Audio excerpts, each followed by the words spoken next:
Hi, അടിപൊളി ബസ്സിലേക്ക് എല്ലാവർക്കും സ്വാഗതം. അപ്പം ഇന്ന് നല്ല മഴയാട്ടോ, 3-4 ദിവസമായിട്ട് നല്ല മഴയാണ്. അപ്പം എല്ലാവർക്കും നല്ല ഇത്തിരി എരിവും പുളിയൊക്കെ ഉള്ള എന്തെങ്കിലുമൊക്കെ കഴിക്കാൻ എല്ലാവർക്കും ഇഷ്ടമല്ല ഈ മഴയത്ത്. അപ്പം ഈ മഴയത്ത് നമ്മളെപ്പോഴും നല്ല സ്പൈസി ആയിട്ടുള്ള ഫുഡ് കഴിക്കാൻ നമുക്ക് ഇഷ്ടപ്പെടും. അപ്പം ഇന്ന് ഞാൻ ഒരു മാംഗ്ലൂരിയൻ എഗ് റോസ്റ്റാണ് കേട്ടോ ഉണ്ടാക്കണേ. നല്ല അടിപൊളിയാണ്, നല്ല മസാലയായിട്ട്. അപ്പം നമുക്ക് അതിൻ്റെ റെസിപ്പി ഇന്നൊന്ന് നോക്കാം. അപ്പം നമുക്ക് ഇതിലേക്ക് കുറച്ച് മസാല ഒന്ന് റോസ്റ്റ് ചെയ്തെടുക്കണം. ഒരു 2 വലിയ ടീസ്പൂൺ മല്ലി എടുത്തിട്ടുണ്ട്, 1 ടീസ്പൂൺ ജീരകം, ഒരു 1.5 ടീസ്പൂൺ പെരിഞ്ജീരകം, പിന്നെ ഒരു ടീസ്പൂൺ കുരുമുളക്, പിന്നെ ഏലക്ക, മറ്റേ പട്ട, പിന്നെ നമ്മുടെ ജാതിപത്രി ഇല്ലേ, അതൊരു ചെറിയ പീസ് കേട്ടോ, അത്രേ വേണ്ടൂ. അപ്പം അത്രയും എടുത്തിട്ടുണ്ട്. ഇതൊന്ന് നമുക്ക് റോസ്റ്റ് ചെയ്തെടുക്കാം. നമ്മുടെ പാൻ ചൂടായിരിക്കും കേട്ടോ, അതിലേക്ക് നമുക്ക് മല്ലിയും പെരിഞ്ജീരകവും ജീരകവും ഒക്കെ കൂടി ഇട്ടിട്ട് ഒന്ന് റോസ്റ്റാക്കി എടുക്കാം.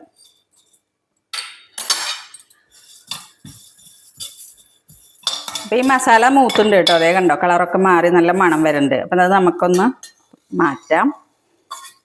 അപ്പം നല്ലൊരു മസാല കേട്ടോ അത്. അപ്പം ഇത് എഗ്ഗ് ഗീ റോസ്റ്റാണ് കേട്ടോ, വെറും എഗ് റോസ്റ്റ് അല്ല, ഗീയിലാണ് നമ്മളിത് കറി ഉണ്ടാക്കുക. ഇതിൻ്റെ കൂടെ ഒരു കുഞ്ഞിയ നെല്ലിക്ക വലിപ്പം, ചെറിയ നെല്ലിക്ക വലിപ്പത്തിൽ പുളി, പിന്നെ നമ്മുടെ വെളുത്തുള്ളി, പിന്നെ ഈ സ്പൈസസ് ഒക്കെ ഇട്ടിട്ട് നമുക്കൊന്ന് അരച്ചെടുത്തിട്ട് വരാം. അതിൻ്റെ കൂടെ നമ്മൾ കശ്മീരി മുളക് കുതിർത്തി വെച്ചിട്ടുണ്ട്, അതും കൂടി ഇടുന്നുണ്ട് കേട്ടോ. ഇതൊക്കെ കൂടി ഒന്ന് അരച്ചെടുത്തിട്ട് വരാം. അപ്പം ഇത് ഫുള്ളായിട്ട് ഗീല ചെയ്യാം. ഞാനിവിടെ കുറച്ച് നല്ലെണ്ണ ഇതിൽ മിക്സ് ചെയ്യുന്നുണ്ട് കേട്ടോ. നല്ലെണ്ണയാകുമ്പോൾ നമ്മൾ മാംഗ്ലൂരിയൻ ആകുമ്പോൾ കുറച്ച് ഗീയുടെ കൂടെ പിന്നെ കുറച്ചും കൂടി കോമ്പിനേഷൻ വരുന്നത് നല്ലെണ്ണയ്ക്കാണ്. അപ്പം അത് കാരണം ഞാൻ നല്ലെണ്ണ മിക്സ് ചെയ്യണേ. ബാക്കി നമുക്ക് നെയ്യ് ഒഴിക്കാം.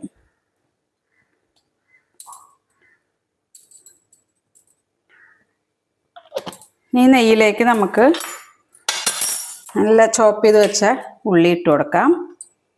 ഒന്ന് നന്നായി മൂക്കട്ടെ കേട്ടോ.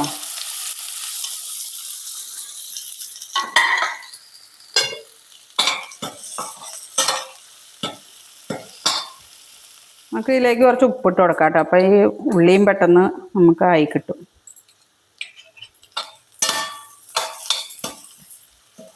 അപ്പോൾ നമ്മുടെ മസാലയൊക്കെ അരച്ചു കേട്ടോ. അതിലേക്ക് ഞാൻ കുറച്ച് ഉലുവയും കൂടി വറുത്ത് പൊടിച്ചാട്ടോ. അപ്പോൾ ഇതിലിട്ട് വറക്കണമായിരുന്നു, അത് വിട്ടുപോയതാണ്. ഞാനത് അതിൽ ചേർക്കുന്നുണ്ട്, ഒരു 3/4 ടീസ്പൂണ്. ഉള്ളിയിലേക്ക് കറിവേപ്പിലയും കൂടി ഇട്ട് കൊടുക്കണം കേട്ടോ. ഒന്നും കൂടി ഒന്ന് മൂത്താൽ നമുക്ക് മസാല ആഡ് ചെയ്ത് കൊടുക്കാം. നന്നായി മൂത്തിട്ടുണ്ട്. നമ്മുടെ മസാല ആഡ് ചെയ്ത് കൊടുക്കാം. തീ കുറച്ച് വെക്കാം കേട്ടോ.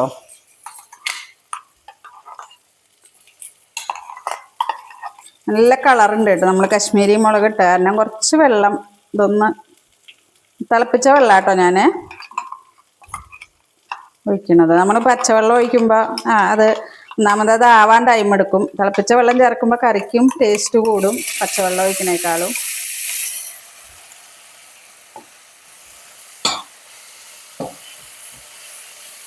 അതൊന്ന് എണ്ണ തെളിയട്ടെ കേട്ടോ. ലേശം കൂടി വെള്ളം ചേർത്ത് കൊടുക്കാം.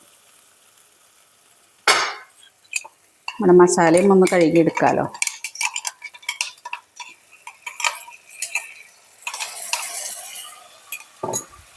ഇതൊന്ന് എണ്ണ തെളിയണ വരെ നമുക്ക് ഒന്ന് വഴറ്റാം. അത് കഴിഞ്ഞിട്ട് കുറച്ചും കൂടി വെള്ളം ഒഴിച്ച് തിളപ്പിക്കണം. അപ്പോൾ മസാലയൊക്കെ അതേ ഇങ്ങനെ ആയി തുടങ്ങിയിട്ടുണ്ട് കേട്ടോ, കണ്ടോ.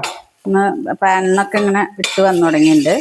ഒന്നും കൂടി ഒന്നായാൽ നമുക്ക് കുറച്ച് വെള്ളം ഒഴിച്ചു കൊടുക്കാം. മസാലയൊക്കെ അതേ എണ്ണ ഒക്കെ തെളിഞ്ഞിട്ട് കേട്ടോ, നന്നായിട്ട് മൂത്തിട്ടുണ്ട്. ഇനി നമുക്ക് കുറച്ച് വെള്ളം ഒഴിച്ചു കൊടുക്കാം. ഈ വെള്ളം ഒഴിച്ച് നന്നായി തിളച്ച് വരുമ്പോൾ മുട്ട കട്ട് ചെയ്തിട്ട് 2ആയി മുറിച്ചിട്ട് ഇട്ട് കൊടുക്കാം കേട്ടോ. അതേ മസാലയൊക്കെ തിളച്ച് എണ്ണയൊക്കെ തെളിഞ്ഞ് വന്നിട്ടുണ്ട് കേട്ടോ. ഇനി നമ്മുടെ മുട്ട അതിലേക്ക് മെല്ലെ ഇങ്ങനെ ഇട്ട് കൊടുക്കാം.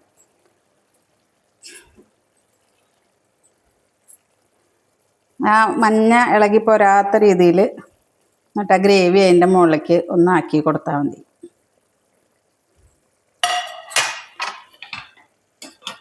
അല്ലാണ്ട് ഇളക്കി കഴിഞ്ഞാൽ മഞ്ഞൊക്കെ അതിൻ്റെ ഉള്ളിൽ നിന്ന് വിട്ട് പോരും.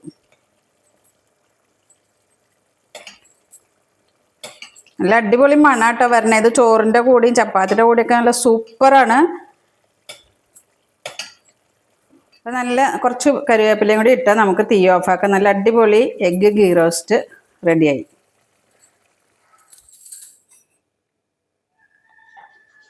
അപ്പം നല്ല സ്പൈസി ആയിട്ടുള്ള എഗ്ഗ് ഗീ റോസ്റ്റ് റെഡി ആയിട്ടുണ്ട്.